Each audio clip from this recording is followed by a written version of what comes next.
નમસ્કાર મિત્રો, આજે સીધું ને સટના એપિસોડમાં ગુજરાતના મહેમાન બનેલા આપણા દેશના એક સન્માનનીય રાજપુરુષ, વાજપેયી સરકારમાં જે નાણામંત્રી રહ્યા, વિદેશ મંત્રી રહ્યા, એવા યશવંત સિન્હાજી એ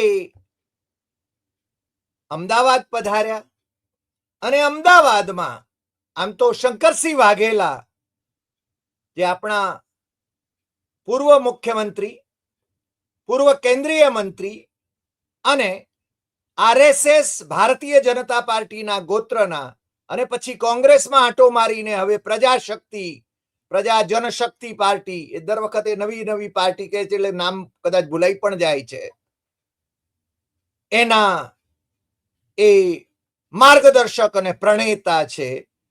એમના થકી, જે એમની પ્રેરણાથી જે ગુજરાત નાગરિક પરિષદ સ્થપાઈ અને જનજાગરણ માટે જે કાર્યક્રમનું આયોજન થયું હતું, એમાં સિન્હા સાહેબ આજે ઉપસ્થિત રહ્યા હતા. સિન્હા સાહેબ ના કાર્યક્રમની વાત અમને સામાન્ય રીતે ઉટોપિયાની વાત કરતા હોય એવા, ઉટોપિયા રજૂ કરતા હોય એવા શંકરસિંહ વાઘેલાની પાર્ટીના વાસુદેવ પટેલ, આમ તો આરએસએસ અને વીએચપીમાં રહેલા, પણ એનાથી ભ્રમ નિરસન થયું હશે એટલે એ છેલ્લે શંકરસિંહ વાઘેલાની પાર્ટીના મંચ ઉપર દેખાતા રહ્યા. આજે ઠાકોરભાઈ હોલમાં, લો ગાર્ડન અમદાવાદ ખાતે, આમ તો 2 વાગે યશવંત સિન્હાજી એ પધારવાના હતા, પરંતુ 2 વાગ્યા પહેલા અમે જ્યારે હોલમાં પ્રવેશ મેળવ્યો અને ઉત્સુક હતા કે યશવંત સિન્હાજી શું બોલે છે એ સાંભળવા માટે, તો 50 લોકો આખા સભાગૃહમાં ઉપસ્થિત હતા. એના પછી શંકરસિંહ વાઘેલા આવ્યા. એના પછી બીજા પૂર્વ મુખ્યમંત્રી, ભારતીય જનતા પાર્ટીના મુખ્યમંત્રી સુરેશ મહેતા એ પધાર્યા. ભવંસના ક્યારેક પ્રિન્સિપાલ રહેલા અને સતત સક્રિય એવા, સુરતમાં અત્યારે જે કાર્યરત છે એવા પ્રિન્સિપાલ કિશોરભાઈ દેસાઈ, જેમણે ગુજરાતમાં આમ આદમી પાર્ટી નો પાયો નાખ્યો એમ કહી શકાય, એ પણ આવી ગયા હતા. પરંતુ સભાખંડમાં શ્રોતાગણની ઉપસ્થિતિ એ બરાબર નહોતી. યશવંત સિન્હાજી પણ પધાર્યા. વાસુદેવ પટેલ અને યશવંત સિન્હાજી બંને મંચસ્થ થયા. શંકરસિંહ વાઘેલા અને સુરેશ મહેતા સહિતના બધા એ સભાખંડમાં પ્રથમ હરોળમાં હતા. કોંગ્રેસના નેતા અને ભાજપના પૂર્વ ધારાસભ્ય અમારા મિત્ર ડોક્ટર જીતુભાઈ પટેલ એ પણ પહેલી હરોળમાં બેઠા હતા. અમે પાછળ બેઠા અને ઉત્સુક હતા કે યશવંત સિન્હાજી શું બોલે છે. 90 વર્ષની ઉંમરે પહોંચેલા આઈએએસ અને આવી પ્રતિષ્ઠિત સનદી સેવામાં પ્રભાવી કામગીરી બજાવનાર આપણા સીધુને સટના એ ગેસ્ટ રહ્યા છે. એટલે એ અહીંયા એમણે મને તો પહેલાથી કહ્યું હતું અને આપણે અગાઉ આપણી ચેનલ ઉપર લોકોને જાહેર પણ કર્યું હતું કે ભાઈ આ ખુલ્લો કાર્યક્રમ છે, તમે સિન્હા સાહેબને સાંભળવા માટે આવી શકો છો. અમને ખબર નહોતી કે આ શંકરસિંહ વાઘેલાની પાર્ટીનો કાર્યક્રમ છે. એના આયોજનમાં કિશોરસિંહ સોલંકી, પ્રજ્ઞેશ પટેલ એમને જોયા વ્યવસ્થા તંત્રમાં. ઘણા બધા મિત્રો અમને ઓળખતા હતા, મળતા હતા. આમ તો એક પાર્ટીનો કાર્યક્રમ હોય એવું લાગ્યું અને પાર્ટીના બેનર લઈને પાર્ટીનો જય જયકાર પણ કરાવ્યો. પછી એ બેનર વિંટો વાળીને બહાર લઈ ગયા. શંકરસિંહ વાઘેલાની પાર્ટીનો કાર્યક્રમ હતો એ વાત તો છે ને ત્યાં સાબિત થઈ ચૂકી. નેજા હેઠળ જેના નેજા હેઠળ આ કાર્યક્રમ થયો ગુજરાત નાગરિક પરિષદ. આમ તો મોટા ભાગના જે શંકરસિંહ વાઘેલાના નિષ્ઠાવંતો આરએસએસ, વીએચપી, બીજેપી થી જેમનું બ્રહ્મ નિરસન થયું છે કે કોંગ્રેસથી જેમનું બ્રહ્મ નિરસન થયું હોય એવા લોકો હતા, પણ એમાં યુવા વર્ગ પણ ઘણો મોટો હતો. એ વાત મારે કહેવી જોઈએ. ગુજરાત નાગરિક પરિષદના પ્રમુખ તરીકે જે ભાઈ પટેલ એ બિરાજમાન હતા, એ અમને ઘણી વખતે જીએસટીવી ઉપર ચર્ચામાં અમારી એક જ પેનલ ઉપર આવતા હતા, એટલે એમના ઉટોપિયાની વાતો અમને ખબર છે. પણ અમને એ ખબર નહોતી કે લગભગ અડધો પોણો કલાક મોડો કાર્યક્રમ શરૂ થયો અને ભાઈ શ્રી વાસુદેવભાઈએ 1 કલાક સુધી દીધે રાખ્યું ભાષણ.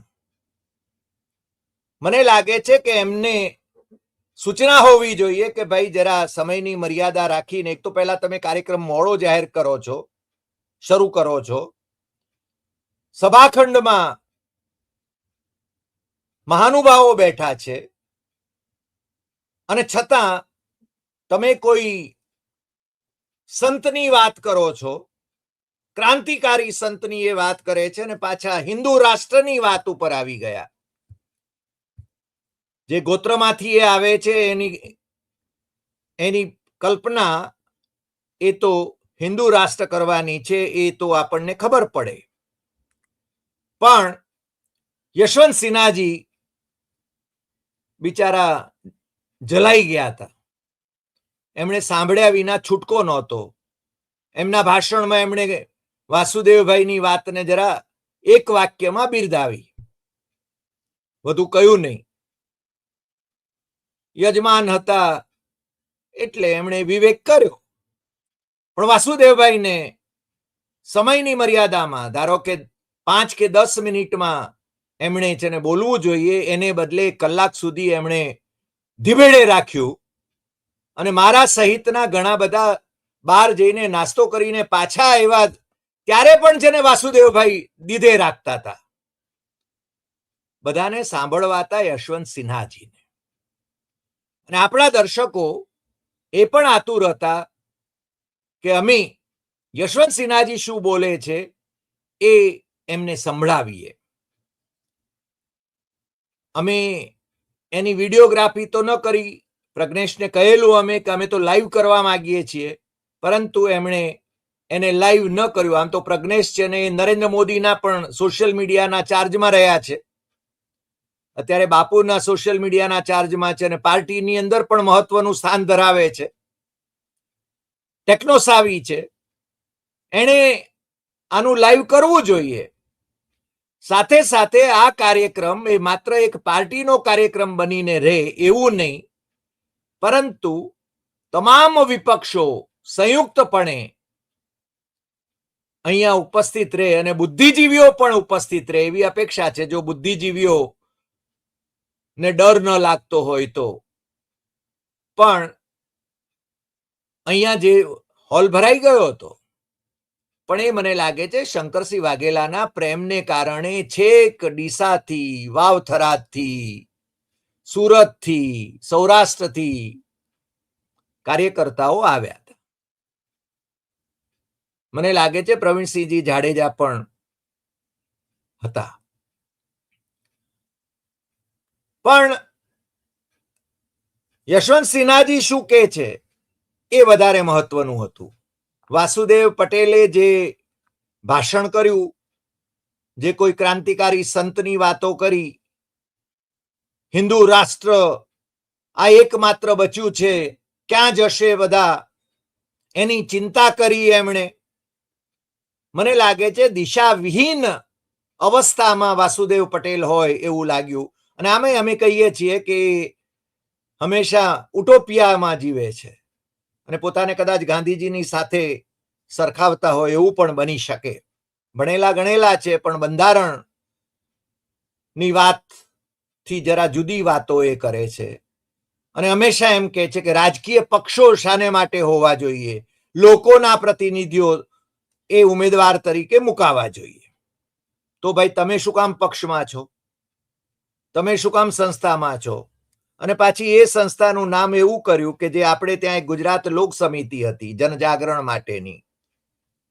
આજે હું પ્રકાશ નશા અમારા વડીલ મિત્ર એમની સાથે વાત કરતો હતો એટલે 77-78 જે ગુજરાત લોક સમિતિ સ્થપાઈ હતી જનજાગરણ માટે, લોક જાગૃતિ માટે અને સંગઠન માટે, એના પહેલા પ્રમુખ બીકે મઝુમદાર હતા અને બીજા પ્રમુખ ચુની કાકા હતા, ચુનીભાઈ વૈદ્ય. અને ચુનીભાઈ વૈદ્ય, તમને ખ્યાલ હશે કે અદાણી જે રીતે કચ્છમાં જમીનો પર કબજો મેળવી રહ્યા હતા એની સામે પણ આંદોલન કર્યું હતું. અને ચુની કાકાની સાથે જે લોકો હતા એ ઘણા બધા એમનાથી ફારેક પણ થઈ ગયા હતા. પણ હવે તો ચુની કાકા રહ્યા નથી.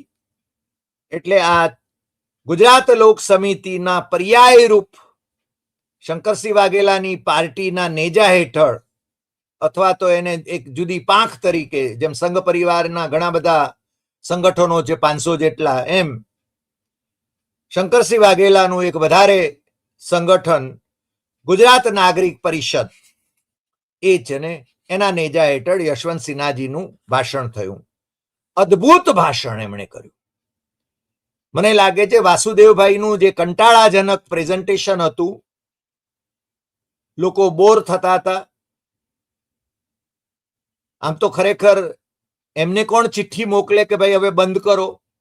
અમે ઊભા થઈને બહાર ગયા, નાસ્તો કરીને પાછા આવ્યા તો પણ એમનું ભાષણ ચાલુ ને ચાલુ હતું.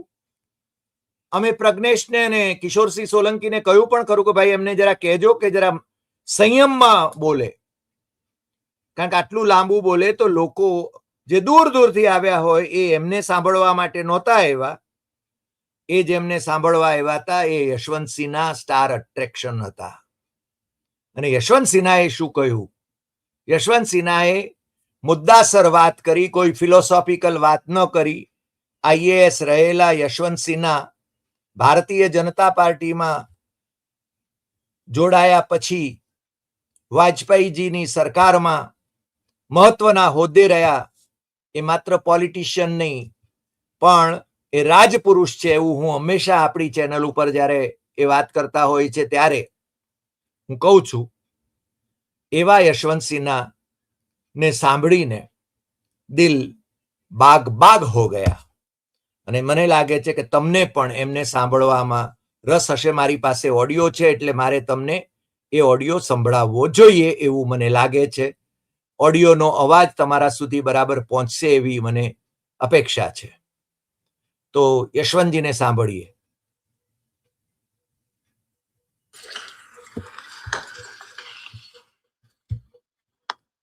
बहुत बहुत धन्यवाद भूतपूर्व महोदय वासुदेव जी और मित्रों, मुझे बहुत प्रसन्नता हो रही है एक बार फिर गुजरात की पावन धरती पर उपस्थित होकर।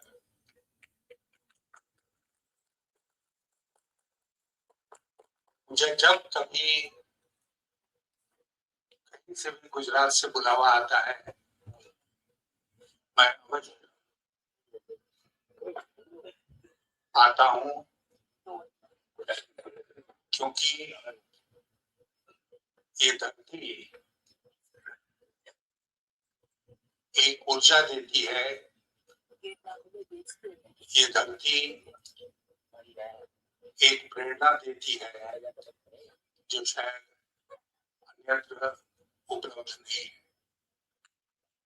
इसीलिए गांधी और सरदार की इस धरती में बहुत आनंद आता। मैं शायद 3 वर्ष पहले अहमदाबाद आया था। उसके बाद से कुछ परिवर्तन हुआ, जो काले बाल थे वो सब सफेद हो गए, अब कोई काला बाल नहीं बचा, छड़ी पकड़ना पड़ा क्योंकि शरीर थोड़ा कमजोर हो गया, लेकिन मन अभी भी मजबूत है हाँ, और किसी भी चुनौती को स्वीकार करने के लिए तत्पर। इसलिए जो लोग मुझे कम करके आते हैं उनको मैं कहना चाहूंगा कि मेरे शरीर से नहीं, मेरे मन से मुझे आंको, और तब तुम पाओगे कि ऐसा व्यक्ति है जो किसी के सामने झुकेगा। किसी के सामने झुकेगा नहीं। मुझे जब यहाँ से निमंत्रण मिला तो मैं सोच रहा था कि मैं आज के दिन आपसे क्या बात करूंगा। फिर मन में एक ख्याल आया, आपको मैं लगभग 80 वर्ष पीछे ले जाना चाहता हूँ। मेरी उम्र लगभग 90 की हो रही है, तो मैं तो उस समय 10 साल से कम का ही बच्चा था, लेकिन आप में से जो बुजुर्ग हैं उनको उन दिनों के बारे में पता होगा। 1945 का 1946 का वर्ष,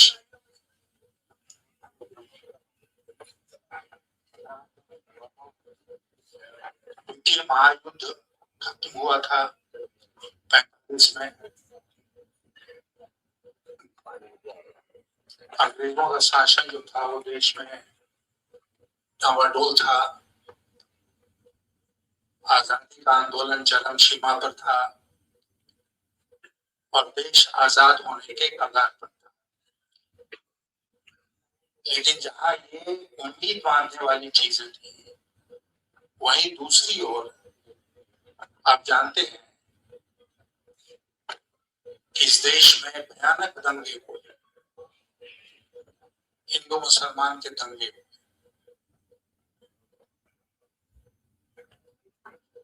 मेरे अपने बिहार में हजारों लोगों का कत्लेआम हुआ, देश के दूसरे भागों में भी लोग मारे गए। गांधी जी यहाँ से चल के नोआखाली गए जो अब बांग्लादेश में है, और वहां उन्होंने सत्य और अहिंसा के आधार पर दंगे रोकने की कोशिश की। एक तरफ तो समाज बट गया था, देश बट गया था, दंगे हो रहे थे, दूसरी तरफ दूसरे महायुद्ध के चलते इस देश में भयानक मुद्रास्फीति, इन्फ्लेशन हो गया। मुझे हमारे माता पिता बताते थे कि 1 रुपए में जहां 10 सेर, उस समय किलोग्राम नहीं था, सेर था, तो जहां 1 रुपए में 10 सेर चावल मिलता था, तो उस इन्फ्लेशन के चलते 10 रुपए में 1 सेर चावल मिलने लगा। इतना परिवर्तन हुआ। मतलब मैं ये कह रहा हूं कि देश के जो हालात थे वो बद से बदतर हो गए। इसी माहौल में भारत की संविधान सभा बैठी। अब उस संविधान सभा में आप जानते हैं हर प्रकार के लोग थे जो अपने अपने प्रदेशों से चुनकर आए थे। अनेक विचारों के लोग थे और श्यामा प्रसाद मुखर्जी भी थे, इसी संविधान सभा में, उस संविधान सभा लगभग 2 साल बैठकर भारत के संविधान के ऊपर विचार, संविधान के प्रावधानों के ऊपर विचार, कमेटी बनी जिसके अध्यक्ष बाबा साहब बने और भी कई कमेटियां बनी। उन्होंने अपनी अपनी रिपोर्ट सौंपी और अंततः 26 नवंबर 1946 को संविधान सभा, ठीक है ना, 1949 में 26 नवंबर को जो आज हम संविधान दिवस के रूप में मनाते हैं, भारत के संविधान को मंजूरी मिली संविधान सभा की। मैं इतिहास का ये वर्णन क्यों कर रहा हूं? मैं इसलिए कर रहा हूं कि वो संविधान जिसकी आज भी हम शपथ लेते हैं, आज भी दुहाई देते हैं, वो संविधान किस परिस्थिति में बना और उन सब परिस्थितियों के बावजूद किस प्रकार का संविधान बना, प्रजातंत्र स्थापित करने वाला संविधान, राज्यों में और केंद्र में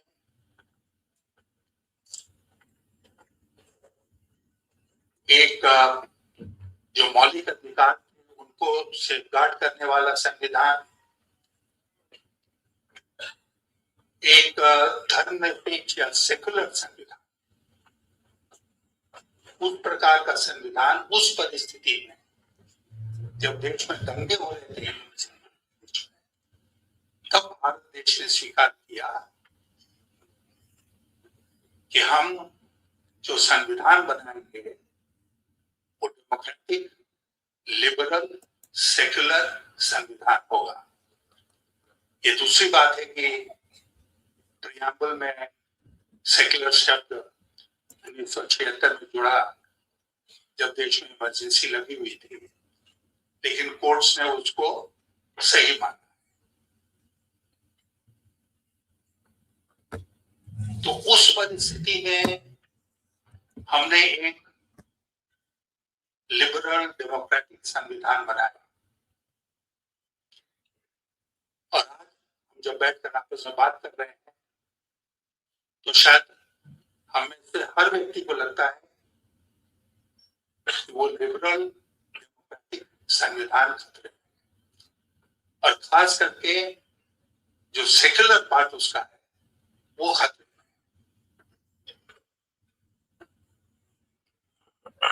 क्यों खतरे में? इसलिए खतरे में है कि आज हुकूमत में बैठे हुए जो लोग हैं उनके मन में ऐसा मुझे लगता है कि उनके सामने एक ही उद्देश्य है और वो उद्देश्य किसी तरह लोगों के वोट को प्राप्त करना। अब ये वोट बैंक की राजनीति तो बहुत सरल है ना। अगर आप मेजॉरिटी कम्युनिटी को अपने पक्ष में करेंगे तो जाहिर है कि माइनॉरिटी आपका कुछ बिगाड़ नहीं सकेगी।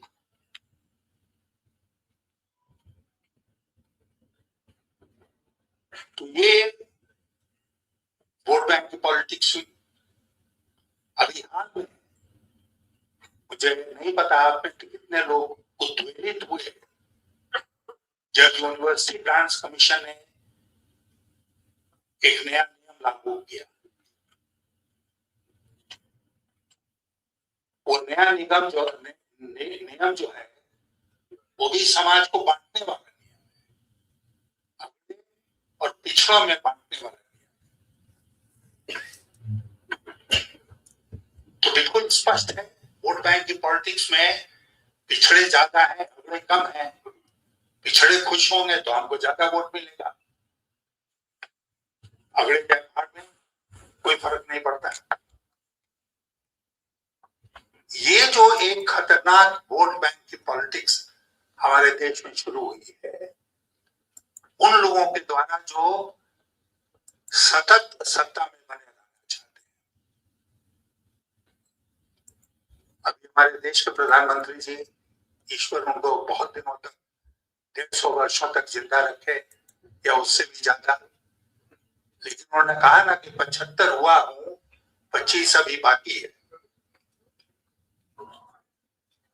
25 उम्र की सीमा है तो किसी को कोई एतराज नहीं हो सकता है, लेकिन वो देश के मुखिया बने रहने की सीमा है तो फिर सोचना पड़ेगा।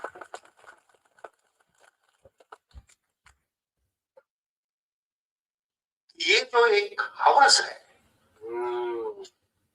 सत्ता में बराबर बने रहे। मैं तो स्वयं भारतीय जनता पार्टी में था, हमारे बहुत सारे मित्र यहाँ बैठे हैं जो भारतीय जनता पार्टी में थे। मैंने कब छोड़ दिया भारतीय जनता पार्टी? मैंने भारतीय जनता पार्टी छोड़ी 2018 में। वर्तमान जो शासक हैं उनके सत्ता में आने के 4 साल बाद, 4 साल तक हमने सोचा, 4 साल तक हमने देखा, 4 साल तक हमने महसूस किया, और जो मुझे लगा कि देश गलत दिशा में जा रहा है तो मैंने सोचा कि इसका विरोध करना होगा, चाहे मुझे अकेले ही इसका विरोध क्यों न करना।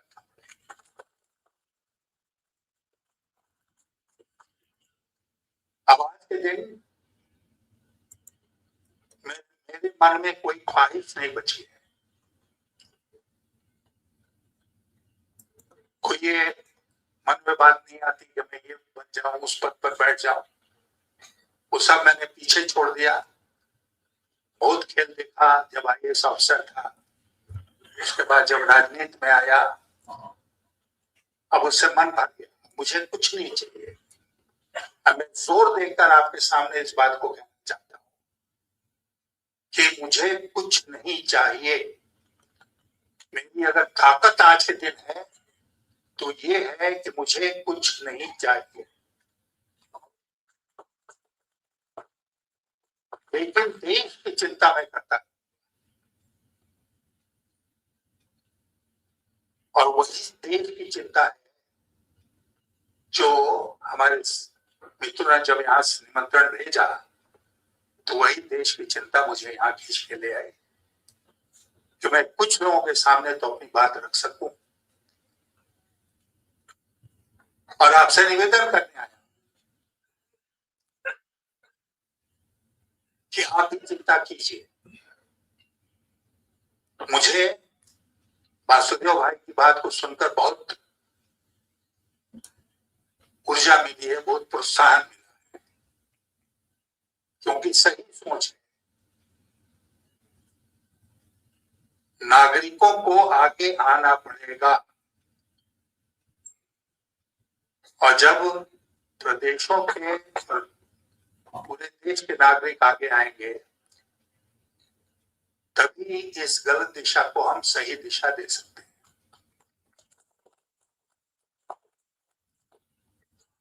अब सही दिशा क्या है? सही दिशा वही है जो 45-46 के बाद संविधान सभा 47-48 तक बैठी और उसने देश को संविधान दिया, वही सही दिशा है।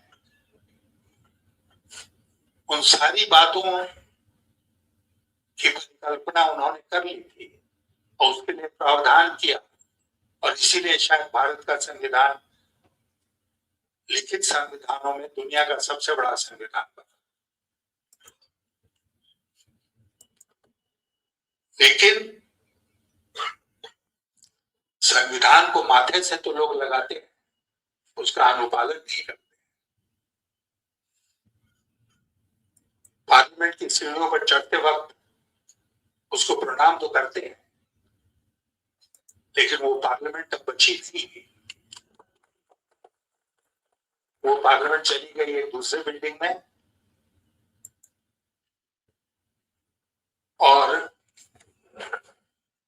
दूसरे पार्लियामेंट को बुला दिया। इतने वर्षों से बहुत सारे भवन बने, लेकिन नॉर्थ और साउथ ब्लॉक में भारत सरकार के ऑफिस चलते थे। अब उन सबको शिफ्ट करके कहीं और ले जाया जाएगा और उसका क्या किया जाएगा? उसका म्यूजियम बना दिया जाएगा। मुझे याद है जब मैं वित्त मंत्रालय में काम करता था तो मेरे पदाधिकारी मुझे दिखाते थे कि लॉर्ड माउंटबेटन का भी कमरा वही था, वो भी नॉर्थ ब्लॉक में ही बैठते थे। और वहां आज भी एक प्लेट लगा हुआ है कि लॉर्ड माउंटबेटन इस कमरे का उपयोग करते थे। इतिहास है।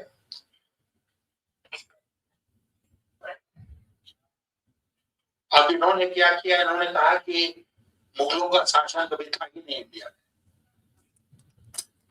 मानी इतिहास की पुस्तकों के साथ इस प्रकार का खिलवाड़ कि पूरा मुगल पीरियड जो था उसको आउट कर दो। तुम्हारा प्रताप किसके खिलाफ लड़े थे? लोग पूछे कि महाराणा प्रताप किसके खिलाफ लड़े? अकबर तो था ही नहीं।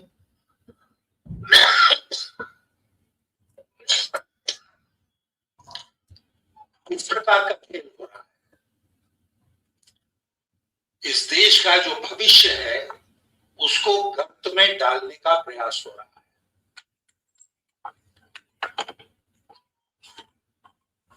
अभी जो पार्लियामेंट में हुआ, लोकसभा में, तो आपके ध्यान से गुजरा होगा। आप में से कई लोगों ने टीवी पर उसको देखा भी होगा। क्या हुआ लोकसभा में? लोकसभा में राष्ट्रपति के अभिभाषण के ऊपर चर्चा हो रही थी, धन्यवाद प्रस्ताव के ऊपर। और विपक्ष के नेता राहुल गांधी, और मैं ये भी अभी यही स्पष्ट कर दूं कि मैं कभी कांग्रेस पार्टी में नहीं रहा, लेकिन विपक्ष के नेता राहुल गांधी एक जनरल, भारतीय फौज के तो जनरल नरवणे हैं, उनकी किताब से कुछ पंक्तियां कोट करना चाहते थे। उनको इजाजत नहीं दी गई और पिछले शुक्रवार तक लोकसभा ठप रही, कोई कामकाज नहीं हुआ। अब आगे हम लोग देखेंगे कल से क्या होता है, लेकिन उनको इजाजत नहीं दी गई। प्रतिपक्ष के नेता को बोलने की इजाजत नहीं दी गई। क्यों? क्योंकि उस किताब में कुछ ऐसी बातें लिखी थी जो हमारे देश के प्रधानमंत्री को असहज कर सकती थी। और क्या बात लिखी थी? आप में से बहुत लोगों ने देखा होगा, क्योंकि वो अब चारों तरफ चल रहा है सोशल मीडिया में, कि लाइन ऑफ एक्चुअल कंट्रोल जो चीन के साथ हमारा है लद्दाख, उसमें 4 चीनी टैंक भारत के जो पोजीशन थे उसकी तरफ बढ़। और जब जनरल नरवणे को ये खबर मिली तो उन्होंने बहुत व्याकुल होकर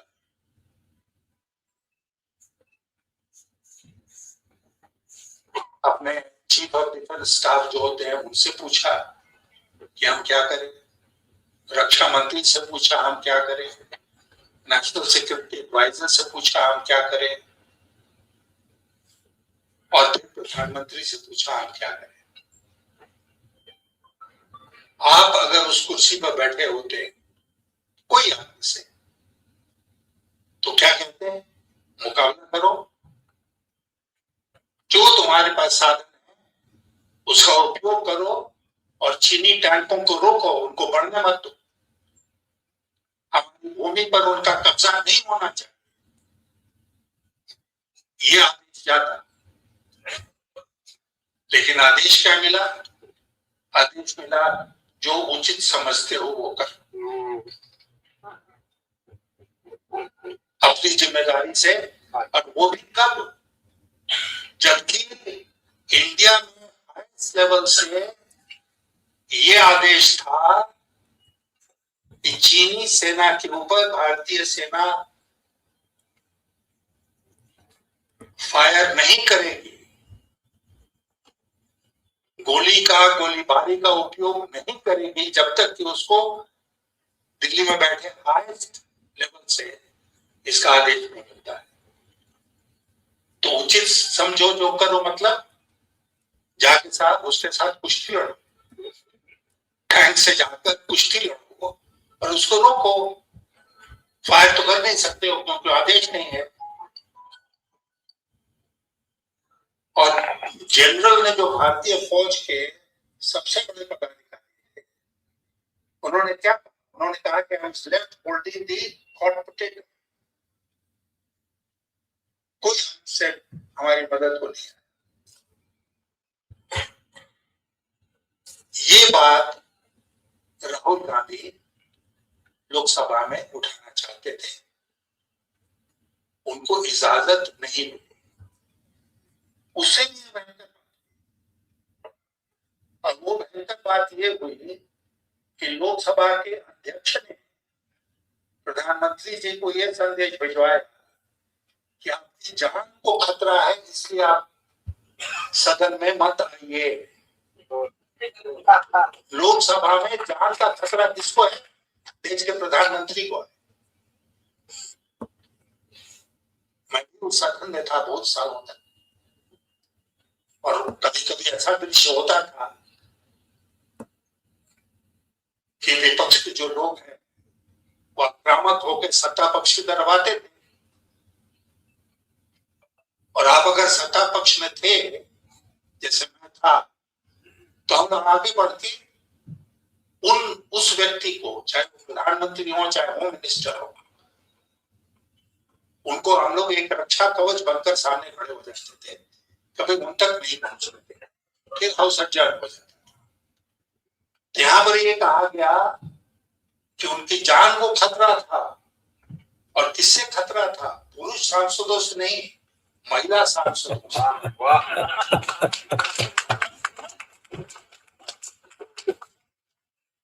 महिला सांसदों ने तय किया, जो कि बिरला जी को पता था कि प्रधानमंत्री आएंगे तो उनको वो दांत काटेंगे,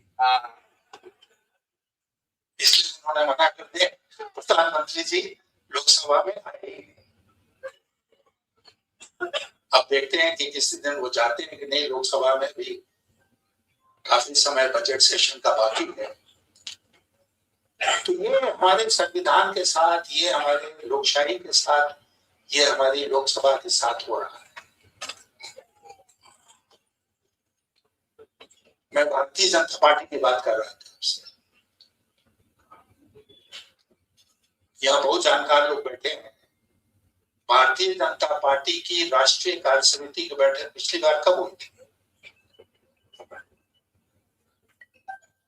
जहां तक मुझे याद है, फरवरी 2024 में लोकसभा चुनाव के ठीक पहले भारतीय जनता पार्टी की राष्ट्रीय कार्य समिति की बैठक हुई थी। उसके अध्यक्ष का अपॉइंटमेंट हो गया, राष्ट्रीय अध्यक्ष एक व्यक्ति बन गए, सब कुछ हो गया, लेकिन राष्ट्रीय कार्य समिति की बैठक नहीं। मुझे याद है कि जब मैं भारतीय जनता पार्टी में गया था, तो उस समय हर 3 महीने पर नियमित रूप से राष्ट्रीय कार्य समिति की बैठक होती थी, चाहे हम सरकार में हो चाहे सरकार से बाहर हो। और मुझे याद है, क्योंकि आर्थिक प्रस्ताव बनाने की जिम्मेदारी अक्सर मुझे दी जाती थी, और राष्ट्रीय कार्य समिति की बैठक होती थी, राष्ट्रीय परिषद की बैठक होती थी। पहला जो मैं भारतीय जनता पार्टी ज्वाइन करने के बाद पहले राष्ट्रीय परिषद की बैठक जिसमें मैं शामिल हुआ, यही बड़ोदरा में हुआ था। तो जो तानाशाह की बात कर रहे थे, तानाशाहों की ये प्रवृत्ति होती है कि पहले हमारा जो घर है वहां प्रजातंत्र खत्म करो, पार्टी के भीतर प्रजातंत्र खत्म करो, फिर उसके बाद देश में जो है प्रजातंत्र उसको खत्म करो। और गुजरात के मेरे भाइयों और बहनों, मैं आपसे आज कह के जाना चाहता हूं कि अगर हम सजग नहीं हुए, अगर हम जागे नहीं, तो देश में प्रजातंत्र बिल्कुल ही खत्म हो जाएगा। आज खत्म हो गया, अंतिम सांसें गिर रहा है, क्योंकि प्रजातंत्र कैसे चलता है? प्रजातंत्र चलता है, प्रजातंत्र की जो संस्थाएं हैं उनके बल पर, पार्लियामेंट के बल पर, जो डिवीजन ऑफ पावर्स है संविधान में उसके बल पर,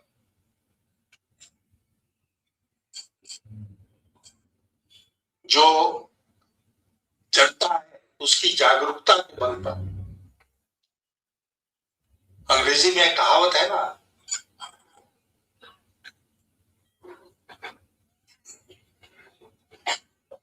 जिसका हिंदी ट्रांसलेशन है, कि सतत जागरूकता ही आपकी आजादी की रक्षा करेगी। Eternal vigilance is the price of liberty. तो मैं आपसे कहने आया हूं, क्या ये सब कुछ होता हुआ हम देखते रहे? क्या नागरिकों की हैसियत से क्या हमारी कोई जिम्मेदारी नहीं है? देश में प्रजातंत्र की संस्थाएं एक एक करके खत्म हो जाए। इलेक्शन कमीशन का क्या हाल है आज? पहले बहुत सारी कुरीतियां इलेक्शन के दरमियान देखी गई, अब उन्होंने कहा कि जड़ से ही साफ करो, एसआईआर करना शुरू करो, स्पेशल इंटेंसिव रिविजन। और जो एक खास पार्टी जो सत्ता में है उसको वोट नहीं देगी, उसको अलग कर दो, उसका अधिकार ही नहीं रहेगा तो वोट ही नहीं देगा। और हमारे जो चीफ इलेक्शन कमिश्नर हैं वो पता नहीं किस प्रकार के जंतु हैं। सचमुच मैंने एक बार दिल्ली में एक पत्रकार को कहा था कि मुझे शर्म आती है कहते हुए कि मैं भी एक जमाने में आईएएस ऑफिसर था, कि इतना आईएएस ऑफिसर की में गिरावट आ जाएगी ये मैंने कभी कल्पना नहीं की थी, जितना कि आज के चीफ इलेक्शन कमिश्नर में आ गई है। संस्थाएं कमजोर, पार्लियामेंट का कोई मतलब नहीं रहेगा, चीफ इलेक्शन कमिश्नर का नहीं, जुडिशियरी अगर निष्पक्ष होकर काम करती तो संजीव भट्ट को न्याय मिला होता ना, शर्मा को न्याय मिला होता ना, लोया की हत्या नहीं न होती, जज लोया की अगर होती तो जो गिल्टी हैं उनको सजा मिली होती।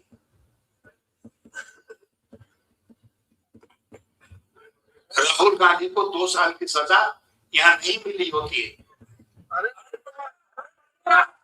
हरेंद्र पांड्या की हत्या की जांच सही हुई होती, कितने लोग जाते उसके नाम।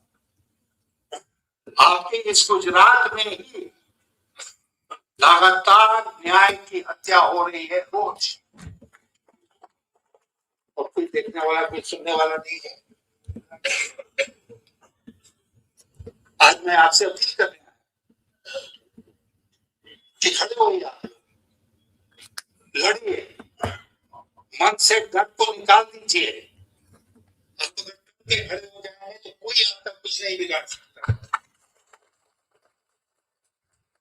और जब आप कहेंगे तब मैं आपके बीच में उपस्थित होकर आपका साथ दूंगा।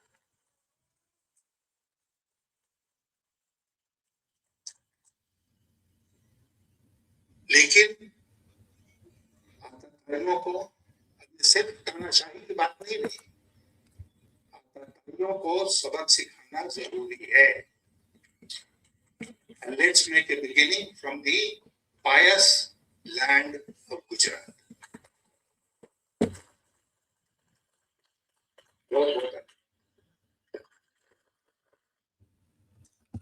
તમે જોયું કે કઈ રીતે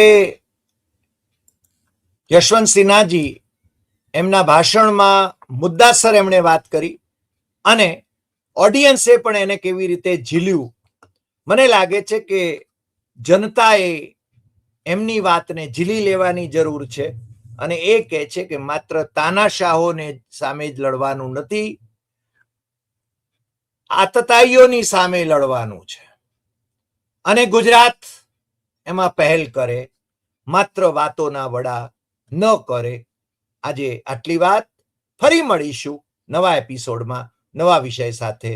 આજે અમારો દિવસ સુધરી ગયો કારણ કે યશવંત સિન્હાજીનું ભાષણ અમે બરાબર સાંભળ્યું, પણ એ સભાગૃહમાં શ્રોતાગણમાં પણ કેટલાક લોકો વાતો કરતા હતા. એટલે મને લાગે છે સભામાં જે વિવેક જાળવવો જોઈએ એ વિવેક જળવાતો નથી ગુજરાતમાં. પણ એમ છતાં સિન્હાજીએ કહ્યું કે આ ગુજરાતની પાવન ભૂમિથી આ લડત, લોકશાહીને બચાવવા માટેની લડત, આતતાઈઓ સામે લડવાની લડત એ અહીંયાથી શરૂ થાય. વિવેકાનંદજી કહેતા હતા એમ, ઉઠો જાગો અને ધ્યેય પ્રાપ્તિ સુધી મંડ્યા રહો. ફરી મળીશું નવા એપિસોડમાં નવા વિષય સાથે. નમસ્કાર.